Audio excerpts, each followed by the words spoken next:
제가 처음 호주 멜버른 공항에 내렸을 때의 그 차가운 공기와 낯선 풍경은 아직도 잊을 수 없습니다. 하지만 그보다 더 서늘했던 것은 저를 바라보는 장인의 눈빛이었습니다. 긴장과 경계, 그리고 말로 표현할 수 없는 무언가가 담겨 있었지요. 무뚝뚝한 인사, 무성의한 소개, 가족끼리 나누는 대화 속에서 제 자리는 늘 어정쩡하게 비켜 있었습니다. 그 자리를 스스로 채우려 했지만 장인은 한결같이 저를 투명인간처럼 대했습니다. 한국에서 자라 세계를 무대로 일하던 제게 이런 식의 대우는 솔직히 익숙하지 않았습니다. 하지만 저는 참았습니다. 이해하려 했습니다. 그가 평생을 살아온 환경, 사고방식, 가치관이 저와 다르다는 것을 저는 잘 알고 있었기 때문입니다. 여기서 잠깐 여러분들, 영상 시작 전에 딱 1초만 좋아요와 구독 꾹 부탁드립니다. 사실 아내를 처음 만난 것은 스위스 제네바에서 열린 국제로봇공학 컨퍼런스였습니다. 발표를 마친 후 만찬에서 우연히 대화를 나누게 되었고 그녀가 호주 건축명가 출신이라는 것도 그날 처음 들었습니다. 그녀는 놀랍도록 겸손했고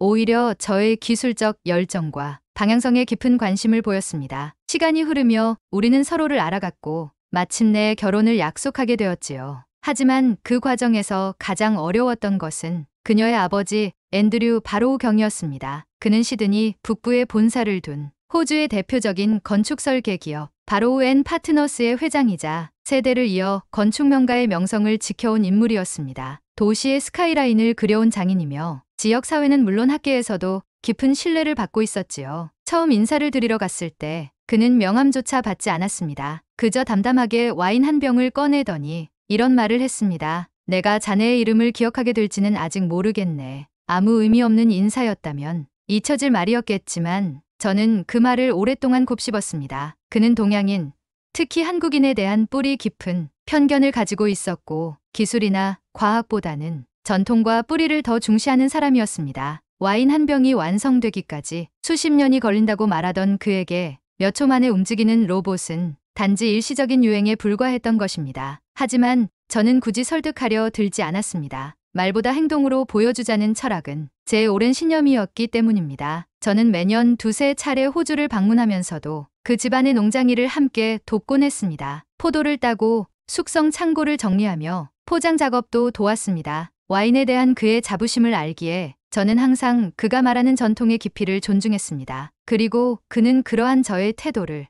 의외로 받아들이는 듯했습니다. 다만 겉으로 드러내지 않았을 뿐이죠. 그러던 중 제게 뜻밖의 기회가 찾아왔습니다. 두바이 정부와 진행 중이던 대형 로봇 인프라 프로젝트가 최종 협약 단계에 들어서면서 저를 대표로 공식 서명식에 참석해달라는 요청이 온 것입니다. 저는 평소처럼 조용히 준비를 하고 있었지만 어쩐 일인지 그 소식이 바오로우 경의 귀에도 들어간 모양이었습니다. 그는 어느 날 저를 조용히 부르더니 이렇게 말했습니다. 로봇으로 도시를 설계한다고 했던가? 그게 그렇게 중요한 일인가? 그의 물음 속에는 여전히 의심과 냉소가 섞여 있었지만 그날 이후로 그는 제게 처음으로 질문을 던지기 시작했습니다. 자네가 하는 일이 구체적으로 어떤 건지 설명해 볼 수 있겠나? 도시 전체를 설계한다는 게 무슨 말인가? 나는 차분히 대답했습니다. 기계가 사람을 대체하는 것이 아니라 사람의 삶을 돕기 위한 시스템을 만드는 것이 저의 일이라고. 그리고 그 안에서 중요한 것은 기술보다도 윤리와 문화의 존중이라고 설명했습니다. 그는 잠시 침묵하더니 이렇게 말했습니다. 흥미롭군. 내가 몰랐던 세계군. 그 한마디가 제겐 큰 의미였습니다. 그것은 무시해서 질문으로, 부정해서 호기심으로의 전환이었기 때문입니다. 그 이후 바오로우 경은 저를 한 번 더 지켜보겠다는 듯한 태도를 보였습니다. 그 변화는 아주 서서히 그리고 조심스럽게 일어났습니다. 그는 여전히 저를 사위로 받아들이진 않았지만 더 이상 무시하진 않았습니다. 우리는 때때로 와인과 기술에 대해 대화를 나눴고 그는 점점 저의 성실함과 조용한 추진력에 관심을 가지는 듯했습니다. 그 모든 변화의 시작은 제가 말을 아끼고 손을 움직였던 작은 행동들이었습니다. 물론 그는 여전히 보수적인 사고를 가진 사람이었고 제가 한국인이라는 사실 하나로 완전히 마음을 열 수는 없었겠지요. 그러나 그 벽은 분명히 조금씩 금이 가기 시작했습니다. 그리고 그 벽을 무너뜨릴 진짜 계기는 그의 가을에 벌어졌던 아주 뜻밖의 사건이었습니다. 장인의 표정이 그날따라 유독 무거워 보였습니다. 바로우 앤 파트너스의 본사 회의실. 커다란 창 너머로 시드니 하버가 보이는 그 공간에서 그는 오래된 도면을 가만히 들여다보고 있었습니다. 한때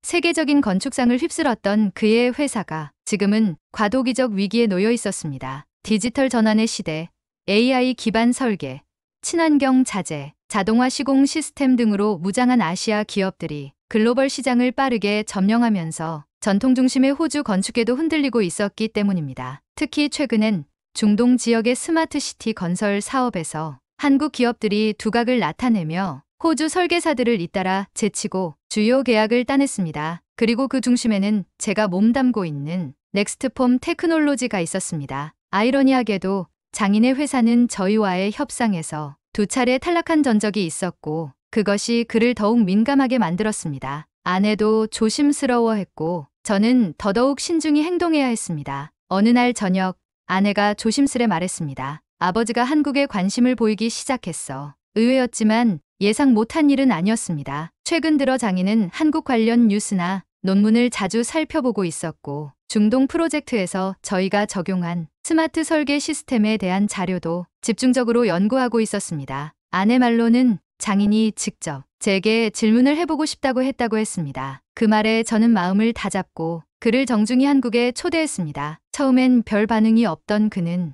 며칠 후 짧게 말했습니다. 보고 판단하겠다. 그 한마디는 제가 들은 말 중 가장 긴장이 되는 말이었습니다. 그렇게 우리는 함께 인천공항에 도착했습니다. 장인은 아무 말 없이 공항 곳곳을 살펴보았고 표정 하나 바뀌지 않은 채 자동화된 입국 절차와 로봇 안내 시스템, 쾌적한 공기질, 청결하게 유지된 대합실을 꼼꼼히 스캔하듯 눈으로 따라갔습니다. 서울 시내로 향하는 공항철도를 타고 이동하던 중 그는 창밖으로 펼쳐진 도심을 바라보며 처음으로 입을 열었습니다. 도시가 숨을 쉬는 것 같다. 짧은 말이었지만 그가 느낀 감정을 숨기지 못했다는 건 분명했습니다. 이 도시가 단순한 콘크리트 덩어리가 아닌 유기적인 생명체처럼 느껴졌다는 의미였으니까요. 그렇게 우리는 호텔에 도착했고 곧바로 다음 날 방문할 일정에 대해 이야기를 나눴습니다. 가장 먼저 안내한 곳은 저희 회사의 서울 R&D 센터였습니다. 대규모 건설 데이터 분석실부터 인공지능 기반 구조 최적화 시스템까지 직접 체험할 수 있도록 준비했지요.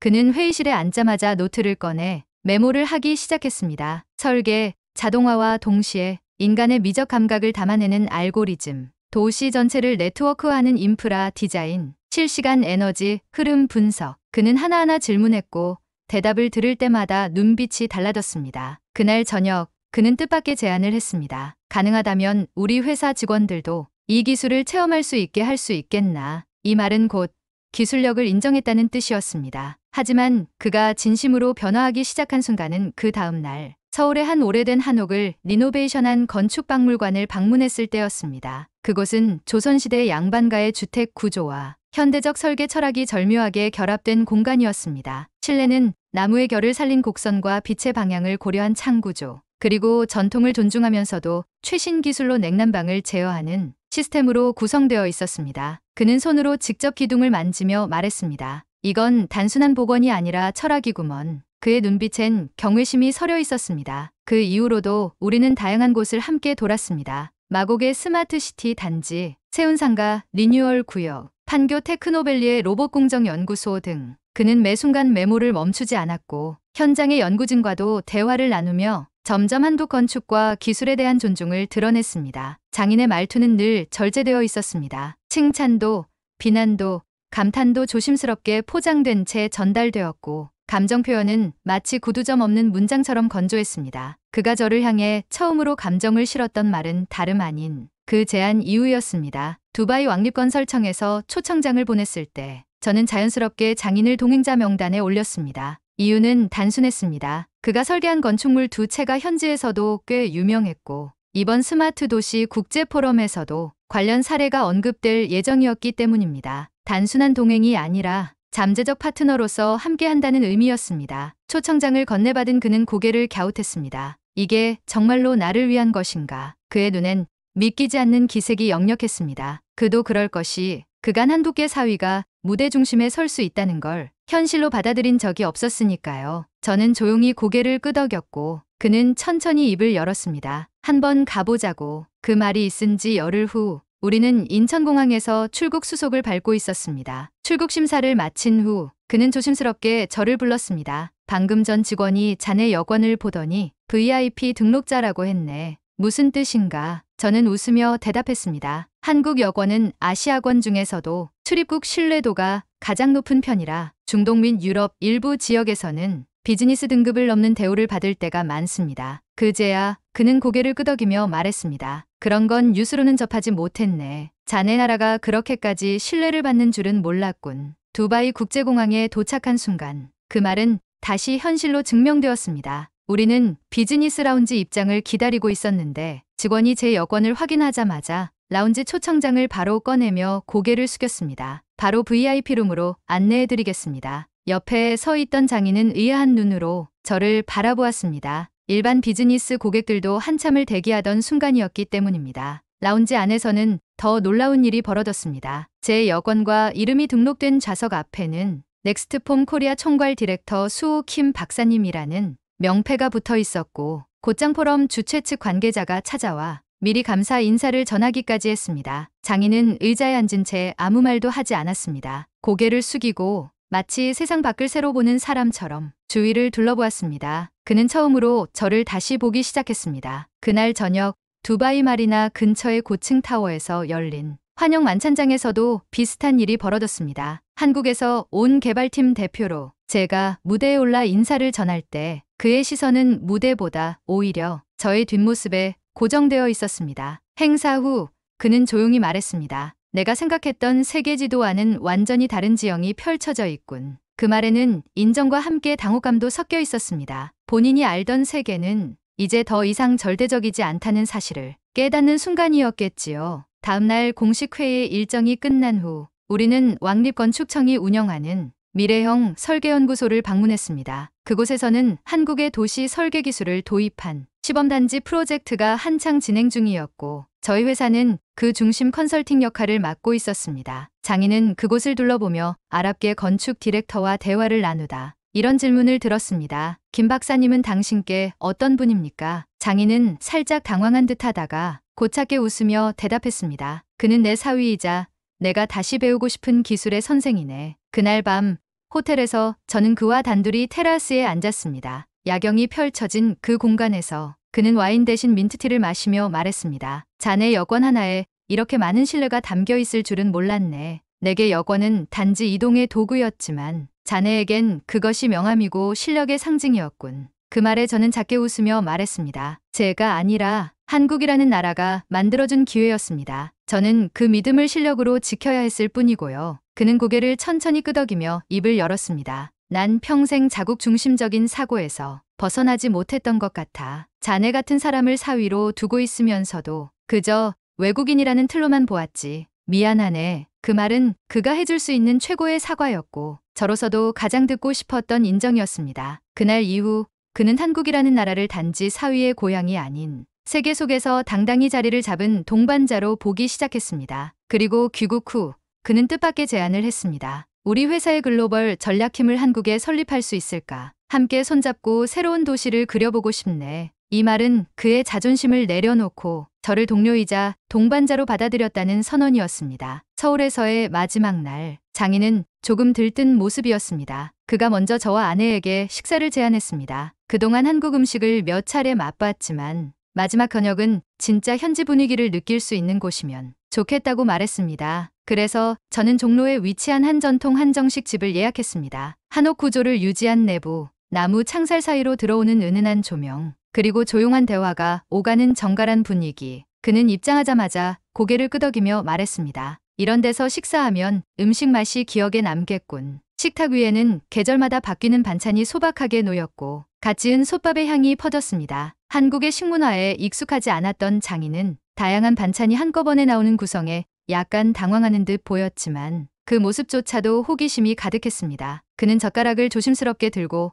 도토리묵을 맛본 뒤 이렇게 말했습니다. 예상보다 훨씬 섬세한 맛이군. 그 순간 저는 속으로 안도했습니다. 마지막 일정까지 순조롭게 흘러가는 듯 했지요. 하지만 식사가 중반에 이르렀을 무렵 갑작스러운 일이 벌어졌습니다. 장인이 조심스레 들고 있던 찬기가 미끄러지며 소리가 났고 그 타이밍에 맞춰 근처 테이블에서 종업원이 조금 서두른 듯한 걸음으로 음식을 나르다 장인 어깨에 살짝 부딪혔습니다. 장인은 놀란 듯 젓가락을 떨어뜨렸고 땅 하는 순간 정적에 휩싸였습니다. 종업원은 바로 고개를 숙이며 죄송합니다를 반복했지만 장인의 표정은 단단히 굳어 있었습니다. 아무 말도 하지 않은 채 그는 조용히 수저를 내려놓고 자리에서 일어났습니다. 아내가 당황해 그의 팔을 붙잡았고 저는 조심스럽게 따라 나섰습니다. 식당 밖으로 나간 그는 짧게 한숨을 쉬며 말했습니다. 지금 그게 사과였나? 나는 제대로 된 사과조차 받지 못했다는 느낌이야. 그리고 그들은 웃고 있었어. 내가 외국인이라 그런 건가? 그 말에 저는 멈칫했습니다. 이번 여정 내내 차곡차곡 쌓아온 이해와 존중이 단 한순간의 오해로 무너질 수도 있다는 두려움이 스쳤습니다. 하지만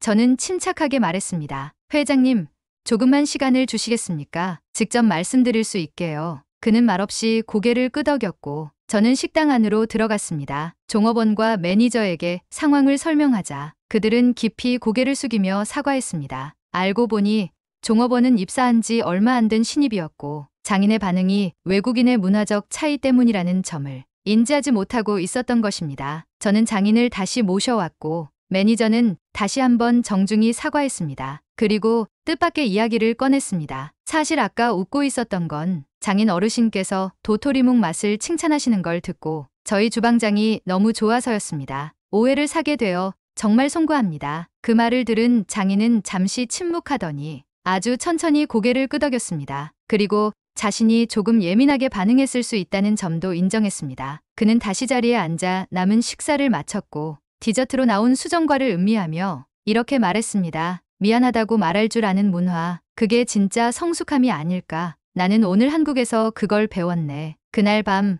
호텔로 돌아오는 길에 그는 제게 말했습니다. 자네 나라에 와서 내게 가장 큰 인상을 준 건 기술도 도시도 아니야. 그건 사람이지. 겸손한 자세, 사과할 줄 아는 용기, 그리고 낯선 이를 배려하는 마음. 그런 가치들이야말로 앞으로 우리가 지향해야 할 건축 철학의 뼈대가 아닐까. 그 순간 저는 마음 깊숙이 울림을 느꼈습니다. 그가 진심으로 변화했음을 느낄 수 있었기 때문입니다. 이렇게 서울에서의 마지막 밤이 지나고 우리는 다시 시드니로 향했습니다. 하지만 떠나는 그의 마음속에는 더 이상 편견도 경계도 없었습니다. 오히려 그는 한국과의 협력을 어떻게 이어갈지를 고민하며 새로운 설계를 구상하고 있었습니다. 시드니로 돌아온 장인의 첫 번째 행동은 의외였습니다. 바로 오웬 파트너스의 전략회의를 자청했고 이사회에 직접 참석해 한국과의 협업 계획을 정식 안건으로 올린 것이었습니다. 직원들은 놀랐고 몇몇 오래된 동료들은 잠시 반대 의견을 냈지만 그는 조용하면서도 단호한 어조로 말했습니다. 나는 서울에서 눈으로 보고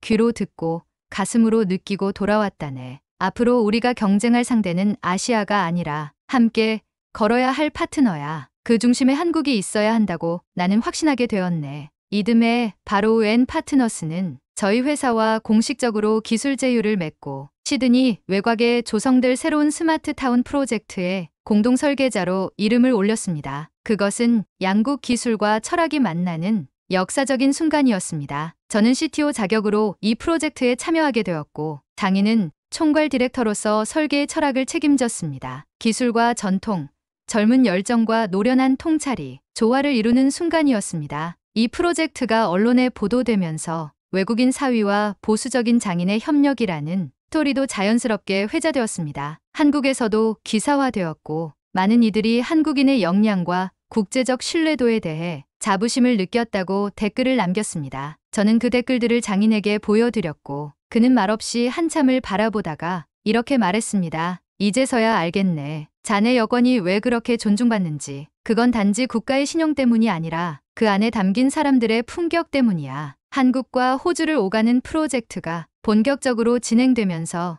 우리의 관계도 가족 이상이 되었습니다. 어느 날 장인이 먼저 제게 이렇게 말했습니다. 나는 이제 자네를 사위라고 부르기보다 동료이자 친구라고 부르고 싶네. 내게 두 번째 인생이 있다면 자네 같은 사람과 처음부터 함께하고 싶을 정도야. 그 말에 저는 아무 말도 하지 못했습니다. 그가 진심으로 저를 받아들였다는 그 무게를 쉽게 감당할 수 없었기 때문입니다. 그의 변화를 가장 가까이서 지켜본 건 아내였습니다. 그녀는 어느 날 웃으며 말했습니다. 아버지가 이 정도로 마음을 열 수 있을 줄은 나도 몰랐어. 당신이 아니었으면 이 변화는 불가능했을 거야. 고마워. 저는 그 말에 조용히 웃었습니다. 사실 변화는 제가 만든 것이 아니라 장인의 열린 마음에서 시작된 것이라고 생각했기 때문입니다. 그로부터 1년 후 우리는 함께 두바이를 다시 방문하게 되었습니다. 이번엔 한호 스마트 건축 컨퍼런스의 연사로 초청받은 자리였습니다. 그 자리에서 장인은 이렇게 말했습니다. 나는 한국을 통해 새로운 눈을 얻었고 나의 고정관념이 얼마나 좁은 틀 안에 있었는지를 깨달았다네. 한국은 단지 기술 선진국이 아니라 문화를 품고 사람을 이해하는 진정한 글로벌 리더야. 그 발언은 뜨거운 박수를 받았고 저는 그 순간 눈시울이 뜨거워졌습니다. 한국 여권을 쥐고 세계를 누비는 이 작은 나라의 국민으로서 저 역시 자긍심을 다시 한번 느꼈습니다. 그것은 단지 과학기술의 힘이 아니라 우리의 진심과 겸손, 그리고 서로를 존중하는 태도가 만들어낸 결과였습니다. 장인은 그 후로 한국을 두 번째 고향이라고 불렀습니다. 그에게 서울은 더 이상 낯선 도시가 아니라 마음을 바꿔준 터전이 되었기 때문입니다. 이제 우리는 함께 도시를 설계하고 세상을 설계합니다. 그의 경험과 저의 기술이 만나 더 나은 미래를 만들어가는 중입니다. 그리고 저는 믿습니다. 이 이야기는 저희 둘만의 이야기가 아니라 지금도 세계 곳곳에서 편견과 오해를 넘어 새로운 신뢰를 쌓아가는 모든 한국인들의 이야기라는 것을요. 대한민국이라는 이름이 기술력만이 아닌 사람으로 기억되길 바랍니다. 그리고 여러분이 알고 계신 한국을 통해 변화한 이야기를 댓글로 나눠주세요. 우리가 만든 변화는 이제 시작일 뿐이니까요.